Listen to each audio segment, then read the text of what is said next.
예, 안녕하십니까. 오늘 대한문연설에서 제가 이 친일 매국노 얘기를 좀 했는데,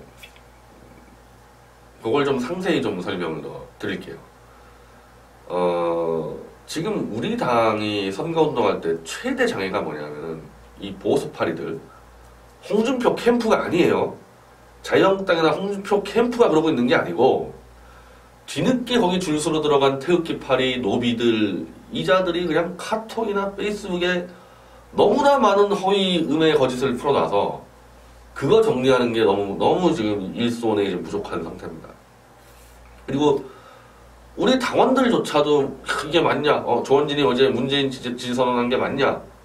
김경재 총재랑 변희재가 문재인 지지 선언한 게 맞냐? 막 이걸 또 당에서 다 전화받아서 해명해주고 설명해줘야 되기 때문에 전 여기서 표가 몇십만 표 날라갔다고 봅니다. 이 거짓 음해에 대해서. 그래서 절대 이 자체 가만 안 둬요. 지금도 하고 있지만은 선거 끝나도 다 추적해서 모조리 다 처벌시키고 민사까지 들어갈 겁니다. 보수파를 다 완전 끝장내버릴 거예요. 그런데 대체 이 자들이 왜 그럴까? 홍준표가 시켰을 리가 없습니다. 홍준표 캠프가 시켰을 리가 없어요. 거기는 그래도 여의도에 있는 1급 브로커들이거든요. 홍준표 정도한테 붙어있는 브로커들은. 왜 그럴 필요가 없냐? 이쪽 표가 적다고 생각한다고, 홍준표는. 조원진 후보가 새누리당이 갖고 있는 표가 적다고 생각하기 때문에 이 표를 훔치러 밀고 들어오진 않아요. 그리고 어차피 대선 이길 것도 포기했기 때문에 굳이 여기랑 정면 승부를 해야 될 이유가 없는 겁니다. 오히려 사실은 강력한 개혁 아젠다를 내서 안철수 표를 잡으러 가야 되는데 그건 능력이 안 되고 홍준표 자체가 개혁에 대해서 아는 것도 없고 할 의지도 없는 인간이기 때문에 홍준표는 그냥 적당히 보수파리 하면서 표 얻는다 그런 정도 생각이지 조원진 여기 새누리당과 정면으로 한번 홍준표가 승부해보겠다 아니면 우리를 흡수하겠다 그 생각 없습니다. 그건 당연하죠. 전략적으로. 탄핵 주범 이번에 12명 지금 들어오지 않습니까? 그리고 대선 이후에도 저 바른정당의 이 탄핵 주범들 다 받아야 되기 때문에 그리고 아까 당권을 잡아야 돼서 우리를 끌어들인다는 거는 말이 안 되는 겁니다. 이게 처음부터. 그러면 이 정계 개편이나 이 당권 잡는데 이 그림이 안 나오는데. 그래서 원래 이 단일화 문제도 조원진 후보가 이철우 사무총장에게 야 이거 협의를 해달라 저하고 전화 한 통도 안 왔고요. 이철우 사무총장. 홍준표 캠프에서 전화 온 사람 한 명도 없어요. 단일화 가지고. 오직 김진태 의원만 전화 와가지고 제가 하나 정도 탄핵 이 주범들 받으면 안 된다. 그거를 김진태 의원이 못 받아주겠다. 그래서 끝나버린 거고 홍준표 캠프에 그래도 핵심 있는 사람들 정준길 대변인 유여희 교수 저랑 얼마나 가까운 사이인데요. 진짜 우리랑 단일하고 싶으면요. 정준길 대변인하고 유여희 교수가 우리 사무실 찾아왔겠죠. 연락이나. 전화 한 통 한 적 없어요. 단일화도 생각 없고 그냥 이대로 조용히 가자가 홍준표 캠프의 입장인 겁니다. 그럼 뭐 단일화 해라 뭐 난리치는 건 누구냐? 바로 홍준표의 노비로 들어간 태극기 파리들이 그렇게 하고 그걸 빌미 삼아서 계속 거짓 음해를 하고 있는 겁니다. 그럼 왜 이자들은 그럴까? 이게 정확히 친일 매국노의 논리예요. 정확히 친일 매국노의 논리입니다. 자, 이렇게 생각하시면 돼요. 홍준표 정규 캠프는 일본 제국이라고 생각하시면 돼요. 자, 대한제국을 이제 합병을 했죠, 일본이.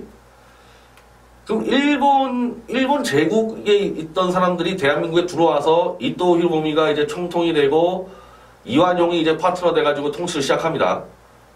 그때 일본에서 건너온 사람들이 그 당시 대한제국의 이 국민들을 막 잔인하게 탄압을 하고 했을 것 같아요? 한번 생각을 해보세요. 우리가 일제를 일본이 망해서 우리가 일본을 통치하러 들어가는데 그거 쓸데없이 그 남의 나라 국민 왜 탄압합니까? 그리고 한국으로 넘어오는 그 당시 일본에서 한국으로 넘어오는 사람들 같은 경우는 대충이라고 다시 일본 본토로 가고 싶어 하죠. 이게 남의 나라 온 거 아니에요. 그러면 이게 순환 보증을 시켜버리기 때문에 대충 1년 동안 월급이나 받다가 빨리 일본 가야지 이런 생각하는 사람들입니다. 왜 한국 백성들을 쓸데없이 막 탄압하고 하겠습니까? 그 공무원들이 다 공무원들 아니에요. 넘어온 사람들 대부분. 그럼 누가 탄압하냐? 그 일제에 부역하러 들어간 자들이 탄압을 하는 겁니다. 자국민을 탄압하는 거예요. 자기들이 이 일제 부역을 하니까 근데 부역을 안 하는 사람들이 있어. 부역을 할 때 논리가 있죠. 그냥 부역하러 가지 않죠. 지금 홍준표에 들어간 노비들 다 이유가 있죠. 핑계가 있고. 나 홍준표의 권력이 너무 좋아. 얻어먹으려고 들어가. 이렇게 얘기 안 하지 않습니까? 일제 부역하러 들어간 사람들도 누구 하나 대놓고 나 일본에서 한번 붙어서 잘 먹고 잘 살게. 이렇게 얘기 안 하잖아요. 다 이유가 있지 않습니까? 그 대표적인 사람이 이완용이죠. 이완용이 일제에 붙은 그 명분은 미국과 일본이 손을 잡았다. 가스라테프트 조약으로 미국과 일본이 손을 잡았다. 실제 이완용은 미국의 힘을 빌어서 독립을 하려고 했었어요. 그래서 친미파란 말이죠. 친일파가 아니라 친미파입니다. 미국의 힘을 빌려서 해보려고 했는데, 그래서 알렌이라는 그 당시 이제 주한 미국 대사죠. 정말 작업을 열심히 했는데 뒤통수 맞은 거죠, 미국한테. 가스라테프트 조약을 맺어버린 거거든. 그러니까 이제 더 이상 이제 싸울 여력이 안 되니까 미국과 일본이 손 맺은 이상 이제 일본은 영원하다. 한국은 일본과 함께 가야 되겠다. 명분은 백성을 살리기 위해서. 그렇게 해서 일제 부역을 하게 되는 겁니다. 그게. 그리고 그거요. 완전히 틀린 말은 아니에요. 완전히 틀린 말은. 눈앞이 캄캄했을 겁니다. 초강대국 미국과 일본이 손을 잡았는데 무슨 수로 우리가 일본 지배에서 벗어나냐. 차라리 일본에 들어가서 일본 거를 더 많이 배워가지고 힘을 길러서 독립하자. 이게 실제로 이완용이 고종한테 한 얘기입니다. 그렇게 하자. 좋은 뜻으로 했어요. 좋은 뜻으로. 지금 홍준표에 들어간 그 노비들보다는요.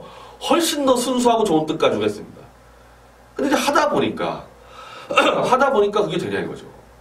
점점 꼬여 들어가는 거예요. 점점 꼬여 들어가는 거예요. 그러다 보니까 나중에 이제 천황의 뭐 별장을 또 일로 옮기니 많이 이제 완전 친일 매국이 되는데 그럴 때 이제 결국에는 그나마 이완용은 그래도 일찍 죽었기 때문에 큰 사고를 안 치고 죽었습니다. 큰 사고를 안 치고 죽었어요. 근데 나중에 일제가 이제 중일 전쟁을 벌이고 막 이렇게 됐을 때 이때 문제가 터진 거거든요. 그땐 정말 이제 엄청난 이제 착취가 들어가는 거죠. 왜 전쟁이 벌어졌기 때문에 대한민국에 있는 땅 이것들은 모조리 다 이제 수탈하는 겁니다. 그때는 중일 전쟁 이후부터는 그것도 누가 앞잡이에 있냐? 바로 이완용의 후예들 친일 매국노들이 앞잡이에 있을 거 아닙니까? 그런데 독립운동을 해? 자기는 일제히 부역해가지고 먹고 살고 있는데 다른 놈이 이 독립운동을 해? 그러면 자기 부역 사실이 딱 대조가 되지 않습니까? 그냥 무차별 이제 경찰 쪽에서 일본 경찰 쪽에 들어간 부역자들이 정말 무차별 독립 투사들을 이제 가두기 시작하는 거죠. 40년대 이후에. 그래서 나중에 이제 뭐 이승만 정권 들어와서 조사했을 때 이제 전부 다 그게 다 드러났잖아요. 일본인이 탄압한 게 아니고 일제 부역한 자들이 다 탄압을 했다는 게 다 드러나지 않았습니까? 지금 똑같습니다. 홍준표 정규 캠프가 일제라 그랬죠. 우리 당하고 그렇게 충돌하지 않습니다. 엄밀히 말하면 김진태 의원하고 저하고 전화통화 한번 하고 이철우 사무총장하고 조원진 후보하고 전화통화하고 끝났어요. 그걸로 끝난 거예요. 아, 이게 길이 다르구나. 아, 그리고 제가 오늘 길거리에서 지나가다가 좀 유여의 이제 대변인이죠. 핵심입니다. 홍준표 캠프에. 만났어요. 내 손 붙잡고 어떻게 안 되겠냐 그래서 아니 안 돼 그랬더니 안 되는 거야? 그래서 가는 거예요. 이게 정상적인 홍준표 캠프의 반응인데 이 카톡이나 페이스북이나 이 정말 직책 하나 없는 홍준표 캠프에서 누군지도 모르는 이 부역자들이 그냥 하루 종일 우리만 공격을 하고 있거든요. 물론 홍준표 캠프에서 조언을 할 겁니다. 거기에 대해서. 뭐 조언을 할 거예요. 자기들 대신 해주니까.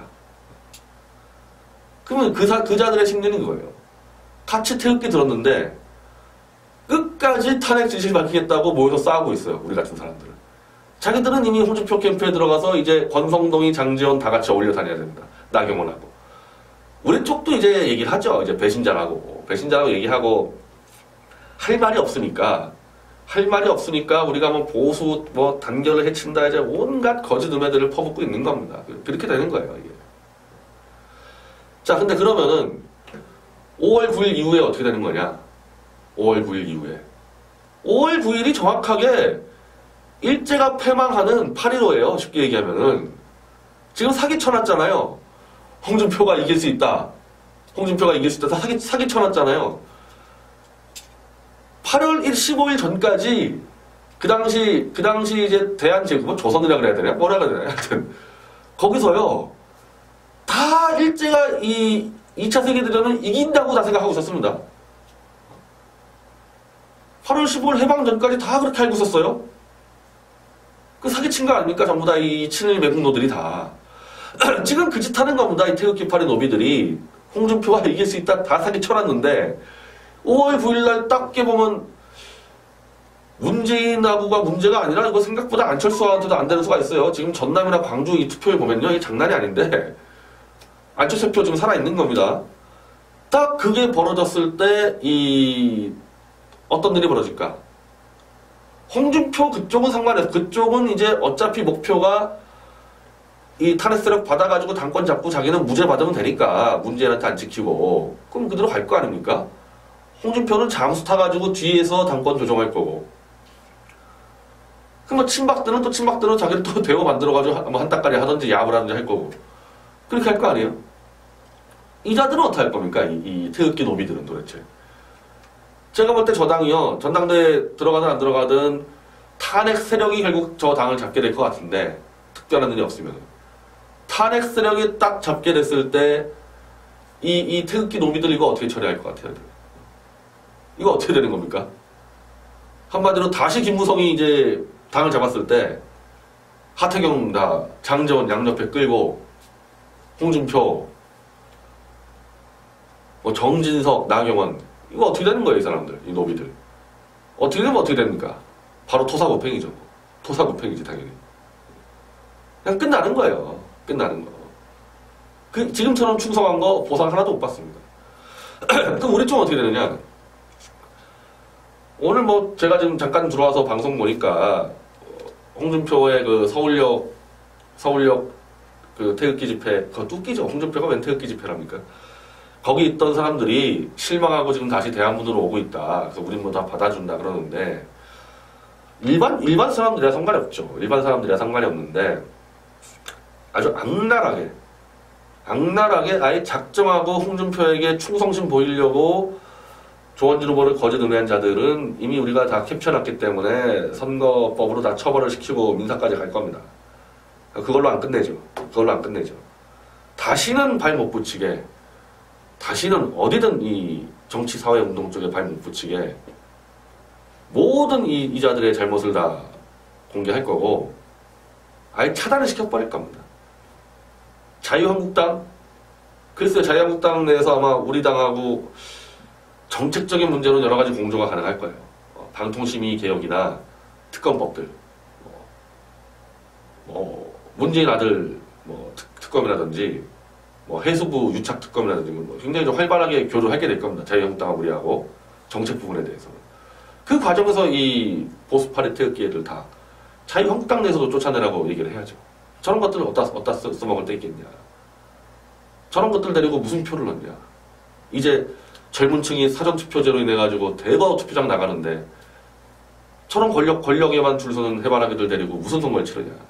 그래서 완전히 깨버리겠다. 깨버리고 보수 대개혁의 시발점을 바로 이런 태극기 파리들을 완전히 제거하는 게 이제 시발점이고 두 번째는 우리 당이 바로 서야 됩니다. 우리 당이 바로 서서 의석수 한 명 가지고 얼마나 많은 일을 하는지 보여준다는 겁니다. 그렇게 하면서 자유한국당을 견인해 들어올 겁니다. 견인해 들어올 거예요. 우리가 글로 야합하는 게 아니라. 그게 사실 어떻게 보면은 지금 제가 설명드린 게 이승만 대통령이 해온 건국 작업과 굉장히 비슷한 거죠. 이승만 대통령이 무슨 친일파들을 뭐 살려줬다? 전혀 그렇지 않습니다.